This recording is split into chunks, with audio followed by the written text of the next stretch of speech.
Algumas dores não deixam marcas visíveis, mas elas se instalam por dentro como ferrugem silenciosa, corroendo pouco a pouco o respeito próprio, a confiança, a clareza de quem se é.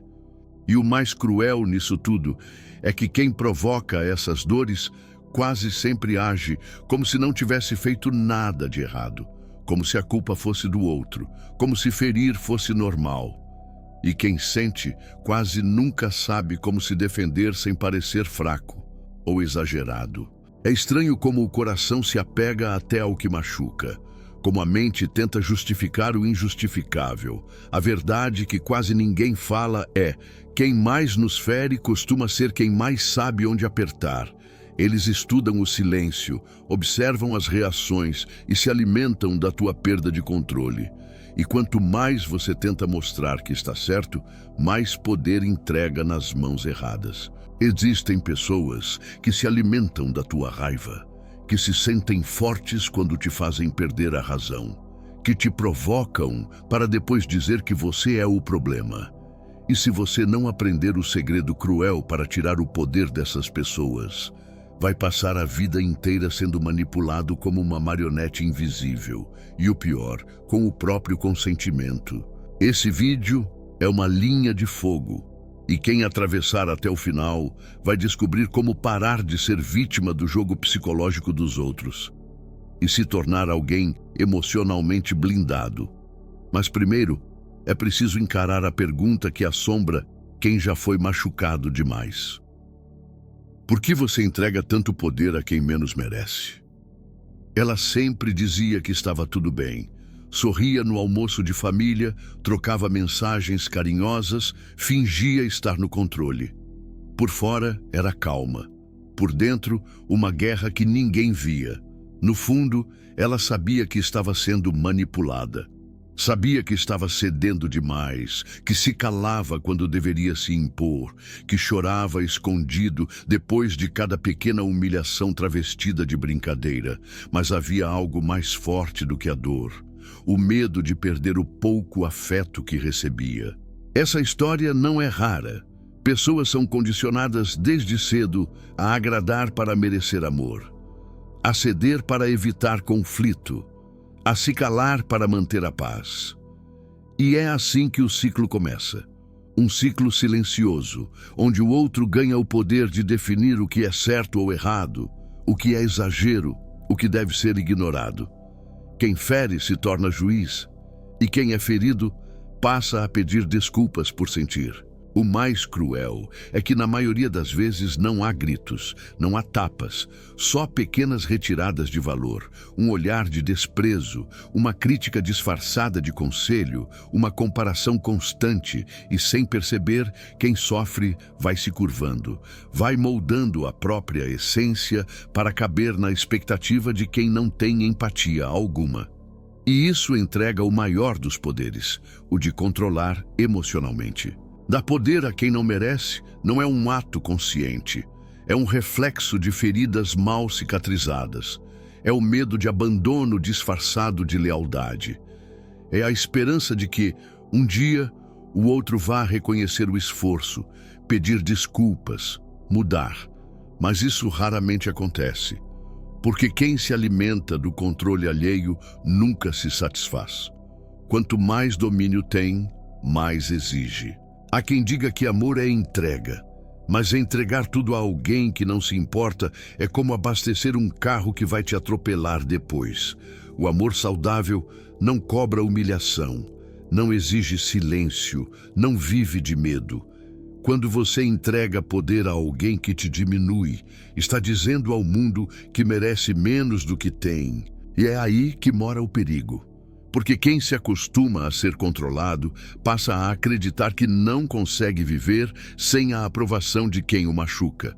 Passa a ver como normal ser ignorado, como exagero reclamar, como fraqueza se impor. E nesse ponto, o agressor não precisa mais levantar a voz, porque a vítima já se censura sozinha. Mas há uma forma de romper com esse ciclo, um primeiro passo que não exige confronto nem gritos, um passo silencioso, mas extremamente poderoso. E tudo começa no instante em que você para de se culpar por sentir. A culpa começa de forma sutil. Primeiro vem como uma dúvida: será que eu exagerei? Depois vira um pensamento repetitivo: talvez eu esteja sendo sensível demais. E então, sem perceber, se transforma numa certeza silenciosa, a de que o erro foi seu, não do outro. Assim nasce o ciclo. Você é ferido, mas se sente mal por ter sentido dor, e o que era para ser enfrentado é engolido em silêncio. É nesse ponto que a mente começa a trabalhar contra si mesma.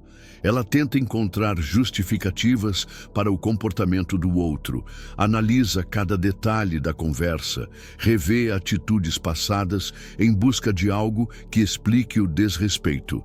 E quanto mais tenta encontrar sentido, mais se afunda na ideia de que de alguma forma mereceu o que aconteceu. Como se o sofrimento fosse o preço por não ter sido perfeito o suficiente.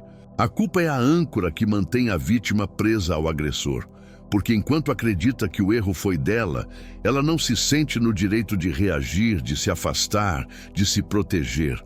O mais irônico é que quem mais sente culpa, geralmente é quem menos fez algo errado. Mas esse padrão se repete como um disco riscado. A dor vem, a culpa chega, o silêncio vence. E a culpa tem um efeito perigoso. Ela vai corroendo a autoestima aos poucos. Transforma a força em fraqueza, apaga o brilho dos olhos, sufoca a voz. Quando alguém se culpa por ser ferido, começa a se desconectar da própria intuição. Já não confia mais nos próprios sentimentos. E passa a viver na tentativa constante de provar que é digno de respeito, mesmo que ninguém esteja pedindo isso. Essa prisão invisível é difícil de quebrar porque parece moralmente correta. Parece que assumir a culpa é sinal de maturidade, de empatia. Mas, na verdade, é só mais uma armadilha para manter o controle nas mãos erradas. Enquanto o outro dorme em paz, quem foi ferido revira noites, tentando entender o que poderia ter feito diferente. Mas e se a culpa nunca tivesse sido sua? E se o erro tivesse sido permitir que alguém definisse seu valor com base na conveniência dele? É nesse ponto que tudo começa a mudar. Quando a culpa se dissolve, surge um espaço novo. Um espaço silencioso, mas poderoso. E é nesse espaço que nasce algo transformador. O silêncio estratégico. Porque nem sempre é com palavras que se retoma o controle. Às vezes, o que fere mais é justamente aquilo que não se diz. Há um tipo de silêncio que não representa fraqueza, mas domínio. Ele não nasce da omissão, mas da escolha consciente de não alimentar o jogo do outro. Esse silêncio não é o da vítima que não sabe o que dizer, mas do mestre que sabe que qualquer palavra agora só serviria de munição. O problema é que, para quem sempre reagiu a tudo, o silêncio assusta. Parece abandono, parece rendição, quando na verdade é o início da libertação. Responder sempre foi uma forma de se justificar, de mostrar que você tem razão, que não é como te acusam, que ainda tem valor. Mas toda vez que você reage, entrega ao outro exatamente o que ele quer. A prova de que ainda tem controle sobre seu estado emocional. O silêncio, por outro lado, corta esse elo. Ele mostra que algo mudou, e essa mudança assusta mais do que qualquer grito. A maioria das pessoas que ferem não querem resolver o conflito, querem vencê-lo, querem ver até onde conseguem te desestabilizar, medir seu limite, manipular sua narrativa. E o silêncio quebra esse ciclo, porque ele não entrega brechas. Ele não dá respostas, ele não oferece palco, ele apenas interrompe o fluxo de controle. E não é fácil sustentar esse silêncio, porque tudo dentro de você grita por explicações, por justiça, por reparação. Mas é nesse momento que você começa a recuperar o poder que entregou sem perceber. O silêncio estratégico é desconfortável, porque obriga o outro a lidar com o vazio que deixou. E nesse vazio, muitos desmoronam. Não se trata de ignorar a dor. Se trata de parar de colocá-la nas mãos de quem a provocou. O silêncio é como uma porta que se fecha suavemente, sem estardalhaço. E quem está do lado de fora finalmente percebe que não tem mais acesso à sua fragilidade. Não há mais resposta, não há mais súplica, só uma ausência que pesa. O verdadeiro poder não está em vencer discussões, mas em se tornar inatingível emocionalmente, em sair do campo de batalha sem que o outro perceba. E quando isso acontece, o controle muda de mãos, silenciosamente. Porque quem controla não precisa provar nada, apenas observa. Mas mesmo o silêncio, se mal compreendido, pode ser usado contra você, porque há uma linha tênue entre manter a frieza e se tornar prisioneiro do próprio autocontrole. E é nesse ponto que muitos caem na próxima armadilha. Algumas pessoas não querem resolver um conflito. Elas querem te ver perdendo o controle, querem provocar o suficiente para que você diga o que não queria, faça o que vai se arrepender e depois use isso contra você. Elas criam o caos e se alimentam da sua reação. E quanto mais intensa for, mais combustível elas têm para continuar o ciclo. Você sangra e elas se sentem vivas. No começo, parece que você está apenas se defendendo, tentando mostrar seu ponto, expressar sua dor, pedir respeito. Mas a verdade é que nesse tipo de jogo, quanto mais você tenta se explicar, mais perde território. Porque para quem vive do seu descontrole, cada lágrima sua é uma vitória, cada explosão, uma prova de que ainda tem você sob domínio emocional. É nesse ponto que muitas pessoas se perdem, porque confundem reação com força. Acham que gritar é se impor, que rebater é sinal de coragem.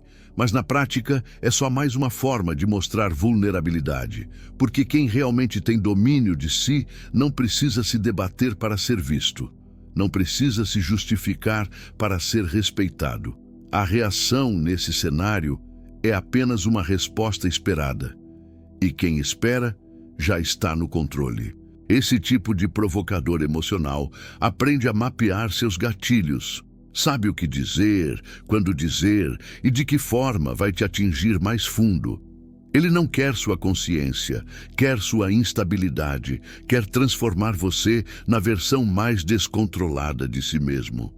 E o pior, depois vai dizer que foi você quem começou. E talvez, num acesso de raiva, você até acredite nisso.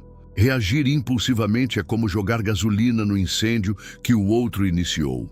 E por mais que o impulso pareça inevitável, cada vez que você cede, está assinando um contrato silencioso de submissão emocional. A sua reação é o alimento que sustenta o ciclo, e enquanto ela existir, o outro continua ditando o ritmo do jogo. Mas quando a reação se transforma em presença fria, em silêncio firme, em olhar que não implora, algo muda. Quem te provocava começa a se perder. Começa a testar novos caminhos, se irritar com sua indiferença, perder o equilíbrio que antes parecia tão sólido, porque agora a narrativa escapa das mãos dele, e quem deixa de reagir começa a ditar as regras. Só que o jogo não acaba aí. Existe uma prisão ainda mais profunda, aquela que te faz retornar sempre ao mesmo tipo de relacionamento, ao mesmo tipo de dor, como se estivesse hipnotizado. E ela está escondida nas armadilhas emocionais que você ainda não aprendeu a reconhecer. Ninguém escolhe ficar preso ao que machuca conscientemente, mas há armadilhas que não têm correntes, têm memórias, promessas quebradas e esperanças silenciosas. Elas não se mostram de forma direta. Elas agem devagar, fazendo com que a mente confunda apego com amor, dependência com lealdade, dor com intensidade, e é assim que se volta sempre para o mesmo lugar que já destruiu tantas partes. Uma das armadilhas mais comuns é o apego à imagem do que poderia ter sido. A pessoa te fere, te diminui, te empurra para o abismo. mas também te deu momentos de afeto, sorrisos, lembranças que ainda aquecem o peito. E é nessa oscilação que o ciclo se fortalece. Você não se apega à realidade, mas à fantasia do que um dia pareceu real. E espera, como quem aguarda um retorno milagroso da versão idealizada de alguém que já deixou de existir. Outra armadilha cruel é o medo da solidão. Não é só o medo de estar só, é o medo de não ser suficiente para encontrar algo melhor. É a ideia de que, pelo menos aqui, eu sei como lidar, mesmo que isso signifique conviver com dor constante. E esse pensamento sutil e destrutivo faz com que você aceite migalhas emocionais como se fossem banquetes, como se merecesse menos do que realmente vale. Também existe a culpa travestida de responsabilidade. Você começa a acreditar que, se tentar mais, se mudar o tom, se demonstrar mais amor, talvez a outra pessoa finalmente veja o seu valor. Mas isso só te prende mais fundo, porque a cada tentativa frustrada, nasce a sensação de que o erro foi seu por não ter tentado o suficiente. E nesse labirinto, você se perde de si. Essas armadilhas são sofisticadas porque se disfarçam de sentimentos nobres, paciência, compreensão, persistência. Mas quando colocadas a serviço da própria destruição, deixam de ser virtudes e se tornam algemas. E quanto mais você tenta racionalizar a permanência, mais se afasta da intuição que já grita para sair dali. Reconhecer essas armadilhas é doloroso, porque obriga a encarar que, às vezes, a pior prisão é construída com o próprio coração. Mas é também libertador, porque a partir do momento em que você enxerga o jogo, pode decidir parar de jogar. E esse é o início de um novo posicionamento interno. Um posicionamento que não exige explicações, não exige confrontos. Apenas exige que você aprenda a se preservar de maneira fria e estratégica. E tudo isso começa quando você entende o verdadeiro poder de não responder. Há um momento em que tudo dentro de você pede reação. A injustiça pulsa, a raiva queima, a vontade de se explicar domina. E ainda assim, você escolhe o silêncio. Não por fraqueza, mas por entender que responder seria exatamente o que o outro espera. Há um tipo de força que não grita, não se defende, não se expõe. Ela simplesmente se cala e observa. Não responder não é o mesmo que aceitar. É, na verdade, um movimento calculado de retirada emocional. É como se dissesse: você não vale minha energia. E essa frase, não dita, tem um peso imenso. Porque para quem está acostumado a te controlar com palavras, com gestos e com ataques sutis, o seu silêncio é um campo minado. Ele não sabe como reagir a alguém que não oferece mais reação. É nessa ausência que o manipulador perde o jogo, porque ele depende da sua resposta para manter o controle. Precisa da sua emoção para validar a própria narrativa. E quando você se recusa a participar, a autoridade que ele acreditava ter começa a ruir. Ele fala: você não devolve. Ele provoca, você não murcha. Ele cobra e você segue estático, inabalável. Isso desarma mais do que qualquer grito. Mas é preciso mais do que coragem para não responder. É preciso clareza, porque o desejo de se justificar ainda vai aparecer. A vontade de mostrar que está certo, que foi ferido, que tem razão, ela sempre vai surgir. O segredo está em entender que se justificar para quem nunca quis compreender é como tentar acender uma vela embaixo d'água. É inútil e exaustivo. E quanto mais você sustenta esse silêncio, mais percebe o quanto ele fala por si. É como se, a cada resposta que você evita, uma parte de si se reconectasse com sua própria dignidade. Você começa a perceber que não precisa provar nada, que o seu valor não está no debate, mas na paz que escolhe proteger. O que antes era medo de parecer fraco, agora vira demonstração de inteligência emocional. O silêncio não é vazio. Ele é presença. Ele diz: eu sei o que você está tentando fazer e eu não vou mais participar. Ele mostra que o jogo acabou, mesmo que o outro ainda esteja jogando sozinho. E isso muda tudo, porque no momento em que você deixa de responder, quem perde o controle é quem tentou te dominar. Mas há um segredo ainda mais profundo. Manter essa postura exige uma habilidade que poucos desenvolveram: a de manter a frieza, mesmo quando tudo dentro de si quer explodir. E é justamente aí que mora o verdadeiro domínio interno. É fácil parecer forte quando nada te afeta. Difícil é manter a frieza quando a alma arde, quando a garganta quer soltar tudo o que ficou preso, quando o peito parece prestes a explodir. Esse é o verdadeiro teste, porque o autocontrole não é uma ausência de emoção, é a capacidade de segurar o caos dentro de si sem deixá-lo vazar nos momentos errados. Manter a frieza exige preparo, e esse preparo não começa na hora do conflito. Começa nos bastidores, nos momentos em que você treina a própria mente para não reagir de forma automática. É como um músculo.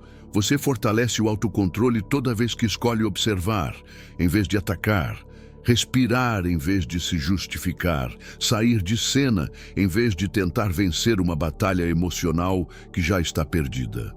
A frieza não é frieza de alma, é foco.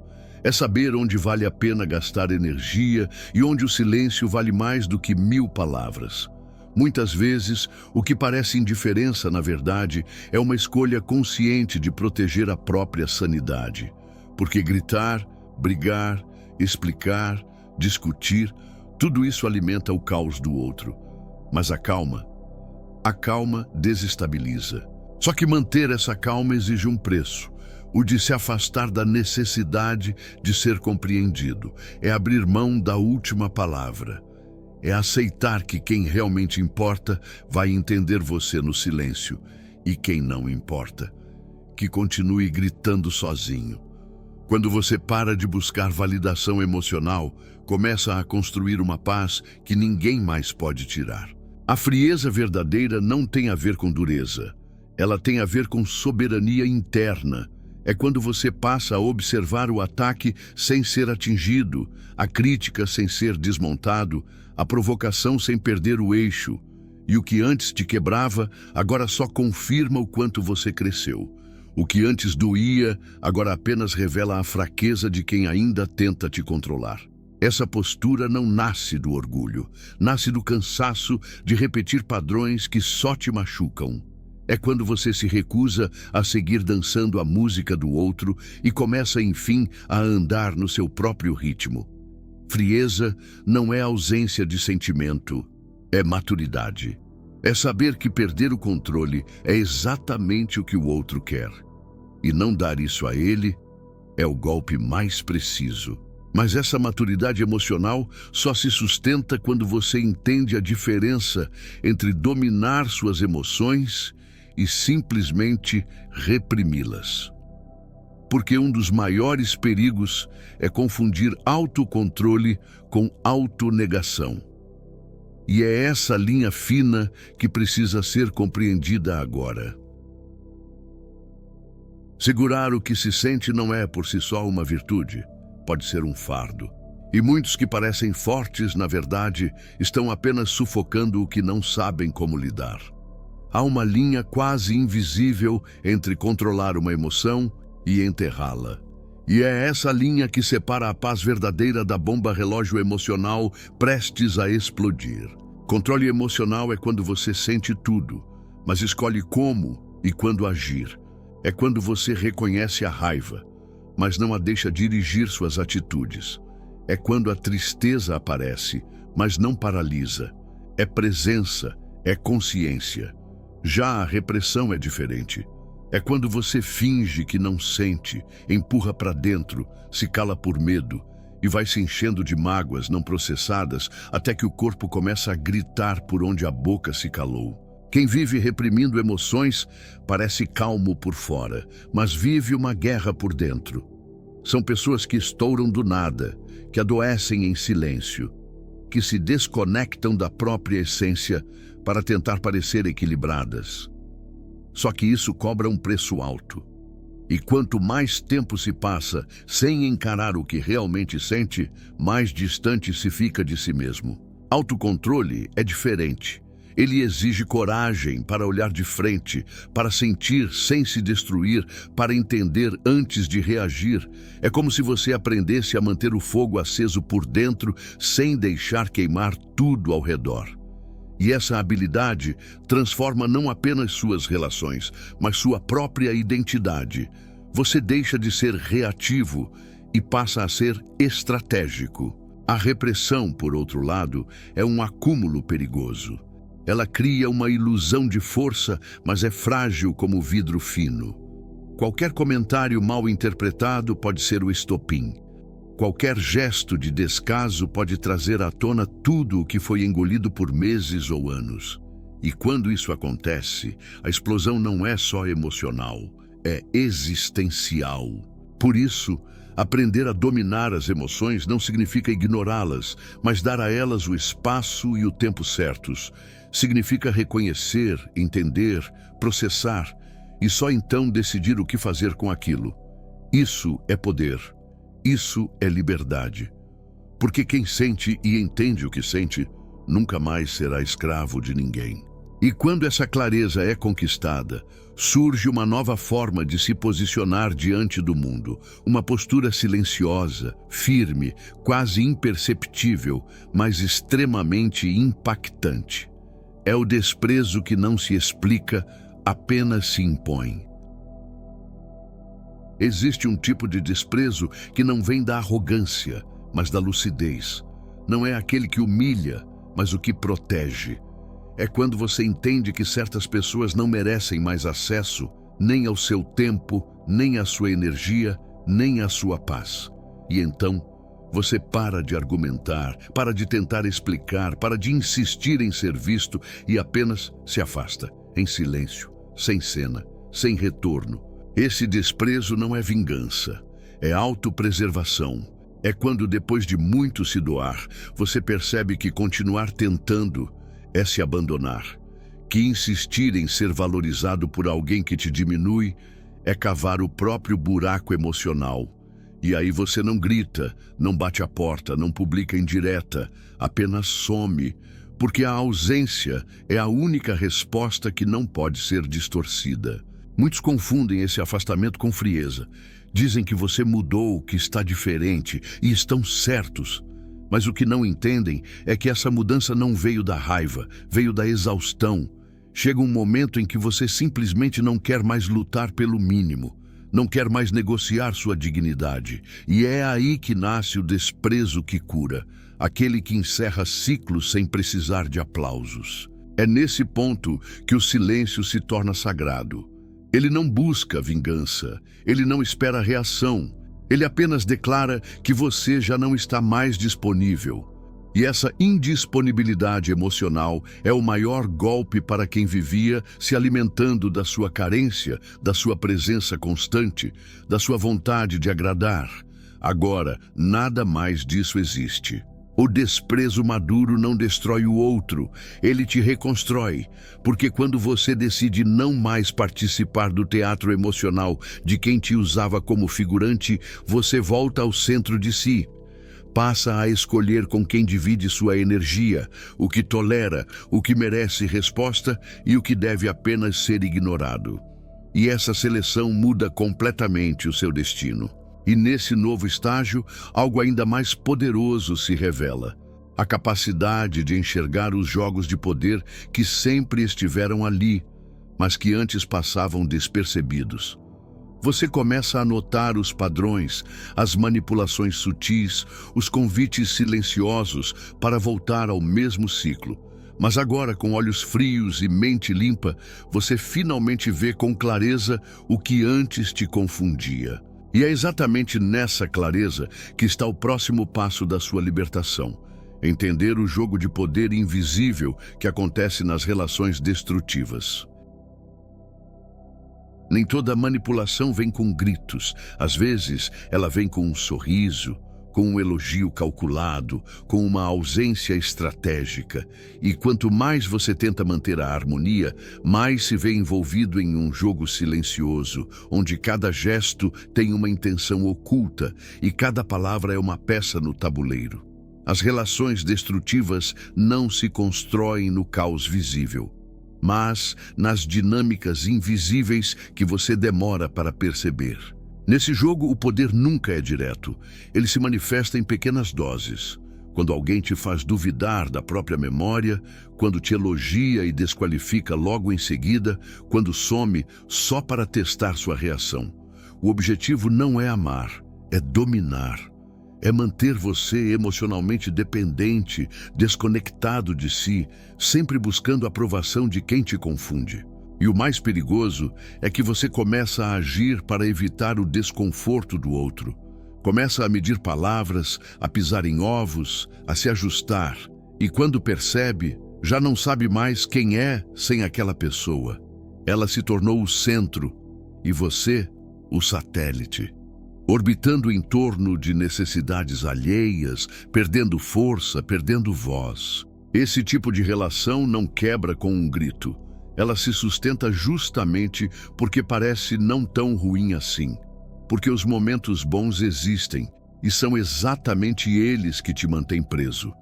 É o reforço intermitente, o carinho que vem depois da dor, a trégua emocional que te faz acreditar que pode melhorar. Mas não melhora, porque o ciclo foi desenhado para te manter lá. Quando você finalmente entende esse jogo, tudo muda. Você para de se sentir culpado, para de tentar consertar o que nunca foi responsabilidade sua. E começa a enxergar que o verdadeiro poder não está em vencer o outro, mas em sair do jogo. Simples assim. Porque enquanto você joga, mesmo que tente ganhar, ainda está preso. E a liberdade começa quando você entende que não precisa mais da aprovação de quem te confunde, que não tem que ser validado por alguém que só te reconhece quando precisa te controlar. E essa percepção muda a chave interna que sempre te manteve voltando ao mesmo lugar. Mas para romper esse padrão de vez, é preciso enfrentar uma das raízes mais profundas desse aprisionamento: o vício em validação, especialmente quando ela vem de quem nunca te valorizou de verdade. Existe uma sede silenciosa que consome por dentro, a sede de ser visto, de ser reconhecido, aceito, validado. E quando essa necessidade se instala, qualquer migalha de atenção parece um banquete, mesmo que venha de alguém que te machuca, mesmo que essa validação venha intercalada com desprezo, ausência e manipulação. O vício não está na pessoa, está no sentimento de se sentir suficiente, nem que seja por alguns segundos. Você começa a depender do olhar do outro para saber quem é. Se te elogia, o dia melhora. Se te ignora, tudo desaba. E assim, sem perceber, sua identidade passa a ser construída fora de si. O problema é que quem te fere nunca vai te dar a validação completa, justamente porque é isso que te mantém por perto. É um ciclo viciado, dão pouco para que você continue buscando muito. Esse vício tem origem em carências antigas, às vezes na infância, outras em relações passadas que abriram buracos que nunca foram preenchidos. E agora, qualquer pessoa que repita esse padrão ativa a mesma busca: provar que merece amor. Mas amor não se prova, e muito menos se implora. Quando você precisa convencer alguém de que merece ser valorizado, já está no lugar errado. O processo de quebrar esse padrão é doloroso, porque exige um corte emocional. É admitir que aquilo que você tanto quer daquela pessoa, aprovação, respeito, afeto, talvez nunca venha. E mesmo assim, escolher seguir. Não por frieza, mas por dignidade. Porque continuar esperando por isso é como tentar colher frutos de uma árvore que só te oferece sombra quando convém. A cura começa no dia em que você para de correr atrás e começa a se reconstruir, em silêncio, sem fazer alarde.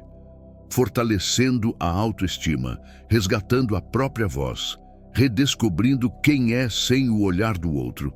E quando isso acontece, algo mágico acontece também. A validação perde o peso, porque agora você não precisa mais dela para se sentir inteiro. E aos poucos, o ciclo se desfaz. Você para de responder às provocações, de esperar mensagens, de medir o próprio valor pela atenção alheia. Você se torna suficiente. E quando isso acontece, o que antes te dominava simplesmente perde o efeito. Mas ainda há um passo essencial nessa jornada. Aprender a se afastar sem culpa, sem explicações, sem precisar justificar uma decisão que é, acima de tudo, um ato de respeito próprio. A necessidade de explicar o próprio afastamento é uma armadilha que muitos caem sem perceber. Você sente que precisa justificar, que deve esclarecer, que tem que deixar claro que não está sendo injusto. Mas por trás disso, muitas vezes, está o medo. Medo de parecer frio, de ser mal interpretado, de perder a imagem de pessoa boa. Só que quem realmente te feriu nunca vai entender e nem merece essa explicação. O afastamento verdadeiro não acontece com discursos. Ele acontece no silêncio das atitudes. Quando você some sem avisar, não é porque quer causar impacto, é porque percebeu que falar mais uma vez seria inútil, que tentar explicar sua dor para quem nunca quis ouvir é como gritar no vazio. E aí algo muda. Você escolhe partir sem cena, sem drama. E é nesse silêncio que está a sua força. Explicar é muitas vezes uma última tentativa de ser compreendido por quem já te ignorou tantas vezes. É como estender a mão pela última vez, esperando que talvez agora o outro escute. Mas não escuta, e você se frustra novamente, até entender que quem valoriza não precisa ser convencido, e quem precisa ser convencido nunca valorizou de verdade. A grande virada acontece quando você para de buscar encerramentos poéticos. Nem todo ciclo termina com compreensão mútua. Às vezes, ele termina com um simples corte. Você vai embora e nunca mais volta. Sem aviso, sem carta, sem conversa. Porque tudo o que precisava ser dito já foi ignorado antes. E agora, o silêncio é a única resposta honesta. O afastamento sem explicação é um ato de amor próprio. É quando você reconhece que já não deve mais nada a quem te fez sentir menos. É quando entende que justificar sua partida é entregar de novo o poder de definir se você está certo ou errado. E isso já não cabe mais. Esse tipo de saída assusta quem se acostumou a te controlar, porque agora não há brecha para discussão, não há chance de te fazer duvidar, não há espaço para manipulação emocional. Você simplesmente vai. E o impacto disso não está no que foi dito, mas na ausência total de qualquer resposta. E é nesse silêncio absoluto que muitos percebem, tarde demais, que perderam alguém que finalmente aprendeu a se priorizar. Mas há uma verdade ainda mais desconfortável para essas pessoas. Quanto mais você se afasta, mais elas percebem o quanto temem sua liberdade. É estranho pensar que quem mais te machucou é justamente quem mais se desespera quando percebe que está perdendo o controle sobre você. Porque, no fundo, essas pessoas nunca quiseram uma relação verdadeira, quiseram domínio. Queriam alguém que orbitasse em torno de suas vontades, que estivesse sempre disponível, que precisasse delas para se sentir completo. E quando você começa a se libertar, elas sentem medo.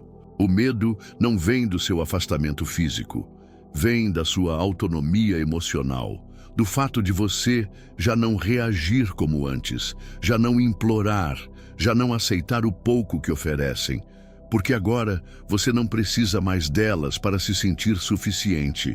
E isso, para quem sempre se alimentou da sua dependência, é apavorante. É como perder a chave de um cofre que sempre esteve aberto. Pessoas controladoras não lidam bem com a liberdade do outro, porque ela revela algo que elas sempre esconderam: a própria fragilidade. Quando você se fortalece, elas se sentem expostas. Quando você se afasta, elas perdem o espelho que usavam para projetar suas inseguranças. E então começam a agir de forma desesperada, tentando te puxar de volta com promessas vazias, chantagens sutis ou ataques diretos. Mas agora, você já sabe o jogo. Esse medo que elas sentem é a prova de que sua liberdade é sua arma mais poderosa, porque enquanto você estiver preso emocionalmente, elas terão vantagem. Mas no momento em que você deixa de precisar, de explicar, de buscar validação, você se torna inalcançável. E isso, para quem sempre te feriu, é a pior derrota. Você não precisa devolver a dor. Não precisa se vingar. Sua evolução já é, por si só, um golpe. Porque ela evidencia que todo o esforço de controle fracassou, que você saiu mais forte, mais consciente, mais inteiro, e que agora ninguém mais tem acesso à versão frágil que um dia tolerou tanto por medo de estar só. Esse tipo de liberdade é construída aos poucos, mas quando chega, muda tudo. Sua postura muda, suas escolhas mudam, sua energia muda. Você se torna alguém que não se dobra por medo, que não se entrega por carência, que não permanece por apego. Você se torna livre e, por isso mesmo, mais respeitado do que nunca. E nesse novo espaço que se abre, uma etapa profunda começa. A reconstrução da sua identidade, longe das feridas, longe dos jogos, longe da versão que um dia acreditou que precisava do outro para se sentir inteiro.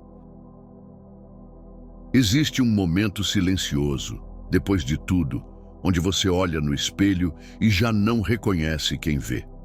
É como se a dor tivesse levado partes de você, como se a versão que existia antes daquela relação, daquele conflito, daquela decepção, tivesse sido apagada. Mas o que parece ruína, na verdade, é terreno fértil, porque é nesse espaço, aparentemente vazio, que você pode começar a se reconstruir, sem as distorções impostas por quem te feriu. A dor, quando não te destrói, te revela. Ela te obriga a rever o que tolerou, o que permitiu, o que aceitou, em nome de um afeto que nunca foi real. E aí você começa a se fazer perguntas que antes evitava. O que eu gosto de verdade? O que eu acredito? Quem eu era antes de precisar da aprovação de alguém? Essas perguntas são sementes. E cada resposta, por menor que seja, é um passo de volta para casa. Reconstruir a identidade é tirar camada por camada daquilo que foi colocado em você e não nasceu de você. É abandonar os rótulos, as críticas, as culpas que foram repetidas tantas vezes que se tornaram crenças. Agora, você aprende a se olhar com olhos mais gentis, mais justos, e nesse novo olhar descobre forças que sempre estiveram ali, apenas soterradas. É comum sentir um tipo de vazio nesse processo, como se você tivesse perdido tempo, perdido chances, perdido anos. Mas a verdade é que você estava sendo preparado. Nenhuma dor profunda passa sem deixar marcas, mas também não passa sem deixar sabedoria. E o que antes era peso, agora vira impulso. Você já não precisa mais se justificar, nem carregar histórias que não são suas. A nova identidade que nasce não é a mesma de antes. Ela é mais sólida, mais silenciosa, mais segura. Você se torna alguém que não se vende por atenção, que não se quebra por rejeição, que não aceita menos do que merece. E esse novo você assusta porque é livre. E quem é livre incomoda quem ainda vive acorrentado à própria insegurança. Você já não tenta mais se encaixar. Agora você escolhe onde quer estar, e o que antes era luta para ser amado, hoje é filtro para se proteger. O que antes era medo de perder alguém, agora é critério para nunca mais se perder de si. E é nesse novo nível de consciência que nasce algo raro e poderoso: a habilidade de se tornar emocionalmente inatingível. uma postura que não depende do caos externo para manter a paz interna. Chega uma hora em que o que antes te abalava simplesmente não tem mais espaço. As críticas perdem o peso, as provocações perdem o efeito, os jogos emocionais se tornam previsíveis demais para te atingir. E isso não é arrogância, é maturidade. Ser emocionalmente inatingível não significa ser insensível, significa ser inteiro o suficiente para que a instabilidade do outro não abale o que você construiu dentro de si. Essa força não nasce do dia para a noite. Ela é forjada nos momentos em que você escolhe o autocontrole em vez da reação, o silêncio em vez da explicação, a presença firme em vez do desespero. É quando você deixa de correr atrás e começa a caminhar com direção. Quando você não implora mais por amor, respeito ou atenção, porque entendeu que aquilo que precisa ser implorado já está fora de lugar. E quanto mais você se alinha consigo mesmo, mais começa a ser visto de outra forma. A sua energia muda. Você entra em ambientes com presença. Sua ausência começa a pesar mais do que sua presença costumava implorar para ser notada. Porque agora você carrega um tipo de autoridade que não depende de palavras. É o respeito que nasce da paz inabalável, do olhar que não se curva, da postura que não se negocia. Ser inatingível é saber que qualquer tentativa de manipulação não encontrará mais terreno fértil, que a crítica injusta será recebida com um olhar neutro, que o silêncio será sua resposta padrão diante do ataque. É quando o outro percebe que nada mais que ele fizer vai arrancar de você aquilo que um dia foi entregue com tanta facilidade, sua paz. E é justamente aí que o respeito começa. Porque quando você se torna alguém que não se abala facilmente, o mundo começa a mudar sua forma de te tratar. Não porque as pessoas melhoraram, mas porque agora você não permite mais qualquer coisa. E esse filtro natural afasta o que não serve e atrai o que é real. Ser respeitado não tem a ver com ser temido. Tem a ver com ser firme, com ter clareza do que você aceita e do que nunca mais tolera. É sobre saber sair sem ruído, impor limites sem gritar, proteger sua essência sem se justificar. E quando você chega nesse ponto, percebe que nunca mais precisa se perder para ser amado. Porque o verdadeiro respeito começa no exato momento em que você escolhe nunca mais se abandonar por ninguém. Talvez ninguém saiba o que você aguentou em silêncio. Talvez ninguém tenha visto o quanto você segurou por dentro para não desabar por fora. Mas a verdade é que você não precisa mais provar nada para ninguém. Porque tudo o que você passou, tudo o que te machucou, tudo o que te fez duvidar de si, agora pode se tornar a base da sua nova versão. Mais fria, mais consciente, mais livre. Você não está sozinho. Existem milhares de pessoas assistindo esse vídeo agora, sentindo a mesma dor, carregando o mesmo peso, tentando entender onde foi que se perderam. Mas existe um ponto de virada, e se você chegou até aqui, já está nele. A pergunta agora não é mais, por que fizeram isso comigo? A pergunta é, quem eu escolho me tornar a partir de agora? Comenta aqui embaixo. Eu escolho me tornar inatingível para selar esse novo compromisso com você mesmo. Sua dor tem valor, sua história tem força e a sua capacidade de se reconstruir vai inspirar muito mais gente do que você imagina. Sua caminhada não termina na ferida. Ela começa na escolha de não ser definido por ela. Se valorize, se respeite, se proteja, porque no fim, o segredo cruel que muitos não querem que você descubra é que o verdadeiro poder está em não precisar mais de ninguém para se sentir inteiro. Quem te machucou nunca imaginou que um dia você se tornaria sua própria fortaleza. Você não nasceu para ser manipulado, ignorado ou diminuído. Você nasceu para ser lembrado pela sua força silenciosa, pela sua frieza inteligente, pelo seu respeito próprio inegociável. Obrigado por assistir até aqui. Se esse vídeo te tocou de alguma forma, deixe seu like, compartilhe com alguém que precisa ouvir isso e se inscreva no canal para não perder nenhum conteúdo. Assista agora o vídeo que está aparecendo no card aqui na tela. Ele vai te ajudar a continuar essa transformação. E não esqueça de acessar o conteúdo exclusivo que deixamos nos comentários fixados. A sua virada começa agora.